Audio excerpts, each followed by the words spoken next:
Friends, आज हम hernia का पार्ट 2 डिस्कस करेंगे। पार्ट 1 में हमने देखा इसकी एटियोलॉजी, उसके टाइप्स, उसके क्लिनिकल फीचर्स। आज हम पार्ट 2 में देखेंगे उसके एग्जामिनेशन, उसके क्लिनिकल फीचर्स और ट्रीटमेंट और उसका आयुर्वेद पोर्शन। आयुर्वेद में किस नाम से उसको जानते हैं और क्या उसकी पैथोजेनेसिस है, क्या ट्रीटमेंट दिया गया। Myself doctor Deepak Kulshreshtha, principal government Ayurveda college Rewa.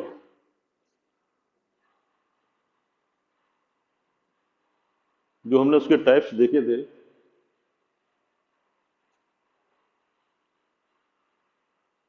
Hernia के जो टाइप्स देखे थे उसमें हमने देखा था हार्निया एक्सटर्नल और इंटरनल टाइप का होता है। एक्सटर्नल टाइप का जो हमको दिखाई देता है उसमें inguinal hernia, femoral hernia, epigastric hernia, incisional hernia, इस टाइप के थे। उसमें एक पहला था इंग्वाइनल हार्निया। इंग्वाइनल हार्निया को आज हम देखते हैं कि इंग्वाइनल हार्निया क्या होता है और कहाँ पर होता है और किस प्रकार से होता है। तो एक एनाटॉमिकल एक स्ट्रक्चर होती है इंग्वाइनल कैनाल, उस अभी अपन देखेंगे नेक्स्ट। इंग्वाइनल कैनाल के अंदर इंटेस्टाइन का या कंटेंट्स का आना इंग्वाइनल हार्निया कहलाता है। उसकी एपिडेमियोलॉजी में देखें तो मेल एंड फीमेल का रेशियो जो होता है वो 9:1 होता है, यानी 9 मेल को होता होगा तब एक फीमेल को ये होता है, क्योंकि उसकी एनाटॉमिकल स्ट्रक्चर ऐसा होता है कि वो इसका इंग्वाइनल हार्निया से मेल ही ज़्यादा सफ़र करते हैं फीमेल के अपेक्षा। Young adults mostly have indirect inguinal hernia. अभी हम देखेंगे डायरेक्ट इनडायरेक्ट क्या होता है। As age of the patient increase the incidence of direct hernia increases. जैसे जैसे मरीज की एज बढ़ती है, व्यक्ति की एज बढ़ती है, तो एज बढ़ने के साथ साथ फैट बढ़ती है और मसल्स वीक होती हैं। तो मसल्स जैसे जैसे वीक होती हैं, ओपनिंग्स जो है जहाँ से कंटेंट आते हैं वो ओपनिंग्स ओपन होने लगती हैं और कंटेंट आना शुरू हो जाते हैं। तो जैसे जैसे यंग एज में इसकी होने की संभावनाएं कम रहती हैं।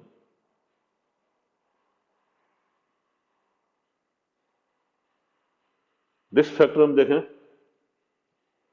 रिस्क फैक्टर में हम देखें ऐसा कोई भी कारण, जो हमने पहले भी देखा था, ऐसा कोई भी कारण जिससे कि इंट्रा एब्डोमिनल प्रेशर बढ़े, ऐसा कोई भी कारण जिससे कि इंट्रा एब्डोमिनल प्रेशर यानी एब्डोमिन के अंदर प्रेशर बढ़े, ऐसी कोई भी डिजीज, कोई भी कंडीशन, चाहे वो पैथोलॉजिकल हो या फिजियोलॉजिकल हो, कोई भी कारण होगा जिससे एब्डोमिनल प्रेशर बढ़ेगा तो वो रिस्क फैक्टर का काम करते हैं। इसमें पहला क्रॉनिक कफ, यानी किसी को बहुत दिनों से खांसी हो रही है,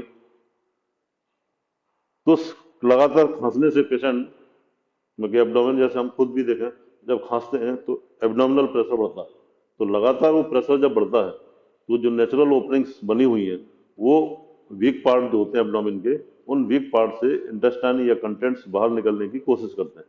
तो लगातार प्रेशर इससे बनता है, ये होता है। कॉन्स्टिपेशन,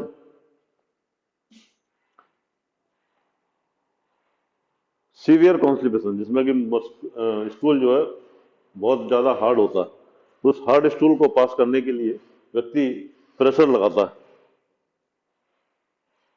उस हार्ड स्टूल को पास करने के लिए व्यक्ति जो है उसको प्रेशर क्रिएट करता है जिससे कि स्टूल बाहर निकले। तो लगातार प्रतिदिन वो प्रेशर क्रिएट कर रहा है, एब्डोमिनल प्रेशर बढ़ रहा है, तो उससे इंटेस्टाइन के जो कंटेंट्स हैं, इंटेस्टाइन है, वो उन वीक पार्ट से बाहर निकलने की कोशिश करती है। तो ये कॉन्स्टिपेशन, जिनकी क्रॉनिक कॉन्स्टिपेशन है, सीवियर कॉन्स्टिपेशन है, वो उसमें ये कारण, ऐसे लोगों को होने की संभावना ज्यादा रहती है। प्रेगनेंसी,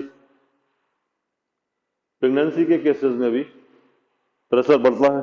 फीटस जब बच्चा पेट के अंदर बढ़ता है तो उसकी वजह से एब्डोमिनल प्रेशर बढ़ता है, तो प्रेशर बढ़ने की वजह से वीक पार्ट जो एब्डोमिन के, वहां से निकलने की कंटेंट्स कोशिश करते हैं। स्टेनिंग एट मिक्चुरेशन, ऐसी कोई भी डिजीज हो जिसमें कि यूरिन पास करने में प्रेशर लगाना पड़े, ऐसा कोई भी कारण हो, जैसे कि benign prostate hypertrophy, prostate gland में जब इनलार्जमेंट होता है तो उसमें भी पेशेंट यूरिन पास करने के लिए प्रेशर क्रिएट करता है, तो वो प्रेशर लगातार बना रहे कई महीनों तक, तो ऐसे केसेस में भी हार्निया होने की संभावनाएं ज्यादा रहती है। Severe muscular efforts lifting heavy objects, lifting heavy objects, जो भारी सामान उठाने का कार्य करते हैं, चाहे वो शौक के लिए हो या उसका ऑक्यूपेशन हो। जैसे कुली लोग हैं, लेबर क्लास के लोग हैं, जो भारी भारी सामान उठा के अपने सिर पर रखते हैं, तो जैसे हम भारी सामान उठाते हैं एब्डोमेन में प्रेशर बढ़ता है। तो लगातार वो प्रेशर बढ़ने की वजह से ये डिजीज डेवलप हो सकती है। तो ऐसे मरीजों को हम लोग बोलते हैं, जिनको कि हार्निया डेवलप हो रहा है, शुरुआत हो गई है, उनको मना करते हैं कि वेट लिफ्टिंग जो है आपको नहीं करनी है। एसाइटिस, फ्लूइड में increase the size of an existing sac. किसी और कारण से एसाइटिस यानी पेट में पानी भर जाना, इसको बोलते हैं सामान्य रूप से, पेरिटोनियल कैविटी के अंदर फ्लूइड आ जाता है। वो जब फ्लूइड बढ़ता है तो उससे साइज ऑफ द एग्जिस्टिंग जो सैक है उसका साइज बढ़ जाता है, तो प्रेशर क्रिएट होता है।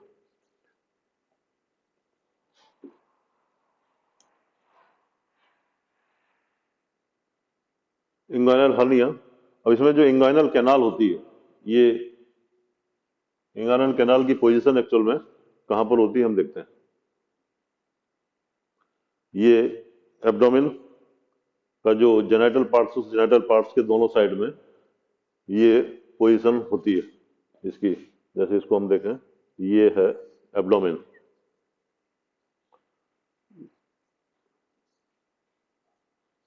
ये जेनाइटल पार्ट का प्यूबिक रीजन है। यहां पर ये जो है, ये इंग्वाइनल कैनाल का रीजन होता है। ये जो तिरछी होती है यहाँ पर, ये इंग्वाइनल कैनाल का रीजन होता है। वहां पर कोई कैनाल जैसे स्ट्रक्चर नहीं होती, लेकिन वहां का जो स्ट्रक्चर्स हैं, मसल्स हैं, फेसिया है, वो उसका अरेंजमेंट ऐसा होता है कि एक कैनाल का रूप ले लेती है। उसको बोलते हैं इंग्वाइनल कैनाल। उसकी एनाटॉमी में डिटेल हम नहीं जाते कि उसकी एंटीरियर वॉल कैसे बनती है, पोस्टीरियर वॉल कैसे बनती है, रूफ और फ्लोर किन किन स्ट्रक्चर से बनता है, ये इसके ऊपर हम डिटेल नहीं जाएंगे।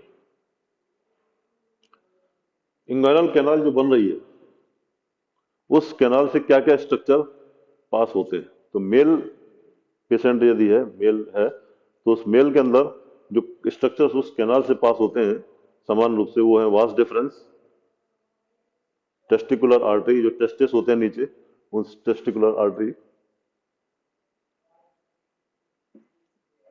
ये जो कैनाल जैसी स्ट्रक्चर दिखाई दे रही है, इस कैनाल से जो स्ट्रक्चर्स पास होते हैं वो है vas deferens, testicular artery, testicular veins, genital branch of the genitofemoral nerve, artery of the vas deferens, lymphatics, autonomic nerves, processus vaginalis and ilioinguinal nerve.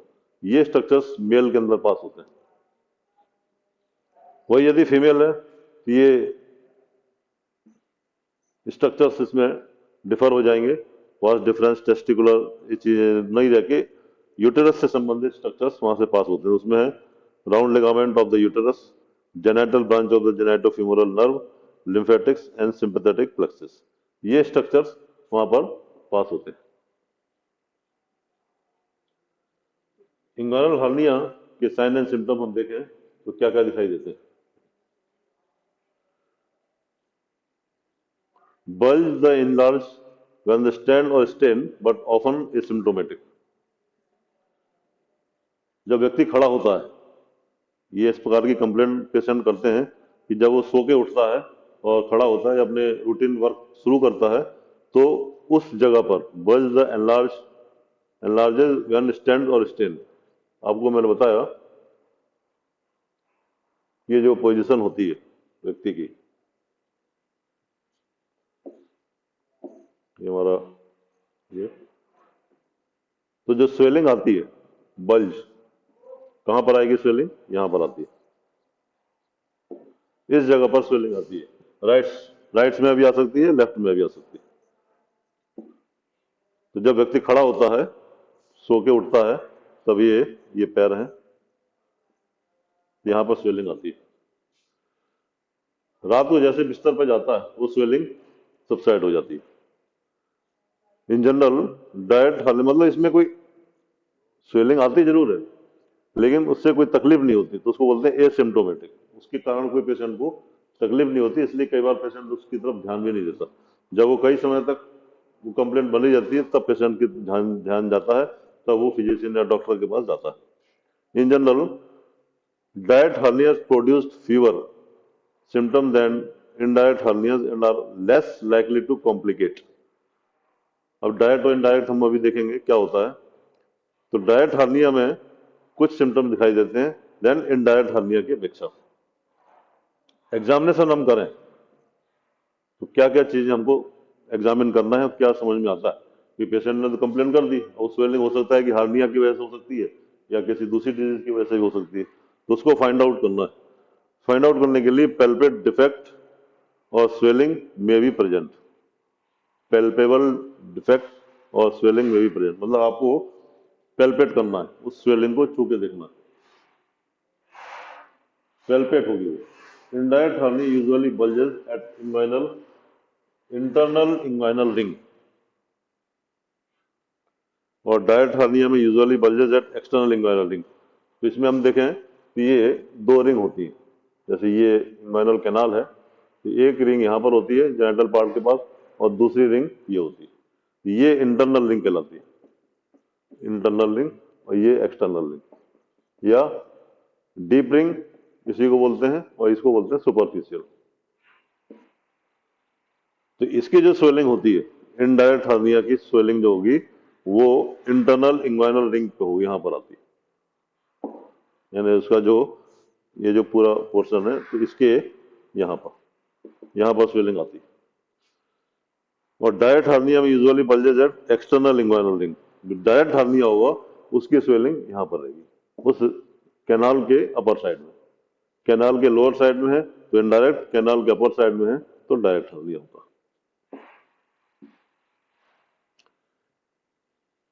देखिए यहाँ पर ये चीज दिखाई दे रही है, there are two types, direct hernia और इनडायरेक्ट हार्निया। तो डायरेक्ट हार्निया किसे कहते हैं, इनडायरेक्ट हार्निया किसे कहते हैं, ये अभी हम आगे देखते हैं। ये जो कैनाल दिखाई दे रही है इनडायरेक्ट इंग्वाइनल हार्निया की स्वेलिंग यहाँ पर आएगी और डायरेक्ट की स्वेलिंग ये मैंने आपको बताया ये कैनाल है, इस कैनाल के डीप रिंग के पास और इसकी स्वेलिंग सुपरफिशियल के पास जाती है।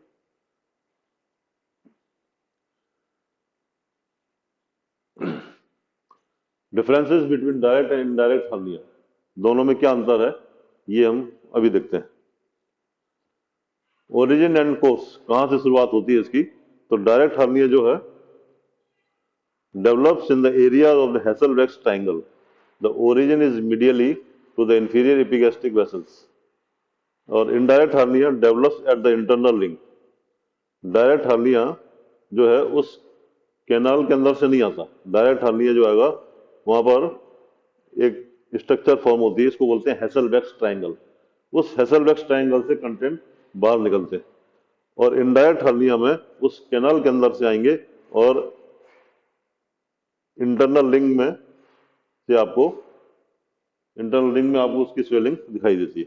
ये दोनों में बेसिक डिफरेंस है। Direct hernia other than inguinal canal content आते हैं तो उसको बोलते हैं डायरेक्ट हर्निया, वो स्ट्रक्चर है हैसलबैक्स ट्रायंगल। इनडायरेक्ट हर्निया में कंटेंट जो है उस कैनाल के थ्रू आएंगे और इंटरनल लिंक की ऊपर स्वेलिंग आपको दिखाई देती है। कंटेंट में देखें जैसा हमने पहले ही देखा था कि कंटेंट्स हर्निया के अंदर जो कंटेंट होते हैं वही कंटेंट इसमें भी लिखे हुए हैं। इटियोलॉजी हम देखें तो weakness of the posterior floor of the inguinal canal, inguinal canal की जो पोस्टीरियर फ्लोर है उसका कमजोर पड़ना, जैसे ही वो कमजोर होती है कंटेंट वहां से नीचे उतरने लगते हैं। इनडायरेक्ट हर्निया में की इटियोलॉजी में पेटेंट प्रोसेसेस वेजाइनलिस कंजेनाइटली होती है। Congenital means by birth, by birth कोई डिजीज या कोई स्ट्रक्चर होती है उसको बोलते हैं कंजेनाइटल, और जो बाद में डेवलप होती है उसको बोलते हैं एक्वायर्ड। तो indirect hernia patent processes vaginalis, peritoneum की एक लेयर होती है जो कि बर्थ के बाद में वो कैनाल क्लोज हो जाती है, लेकिन वो यदि क्लोज ना हो वो ओपन रहे तो उसको बोलते हैं पेटेंट प्रोसेसेस वेजाइनलिस। उसकी जो कैनाल है पूरी सैक जो बनता है तो वो ओपन रहती है, उस ओपन रहने की वजह से कंटेंट वहां से निकलना प्रारंभ हो जाते हैं। अब ये बाउंड्रीज बताइए किन किन स्ट्रक्चर से difference between direct and indirect hernia में। बाउंड्रीज ऑफ हैसलबैक्स ट्रायंगल जो मैंने आपको बताया था कि हैसलबैक्स ट्रायंगल जो फॉर्म होता है उसकी बाउंड्रीज किन किन स्ट्रक्चर से बनती है। ये जो ट्रायंगल रेड कलर का दिखाई दे रहा है ये है हेसलबैक्स ट्रायंगल। इस हेसलबैक्स ट्रायंगल से कंटेंट बाहर आते हैं निकल के स्क्रोटम में आएंगे मेल में, तो उसको अपन कहते हैं डायरेक्ट हर्निया। अब इसके अलावा कैनाल के थ्रू यदि कंटेंट्स आते हैं तो वो यहाँ पर आपको दिखाई देते हैं, तो उसको बोलते हैं इनडायरेक्ट हर्निया।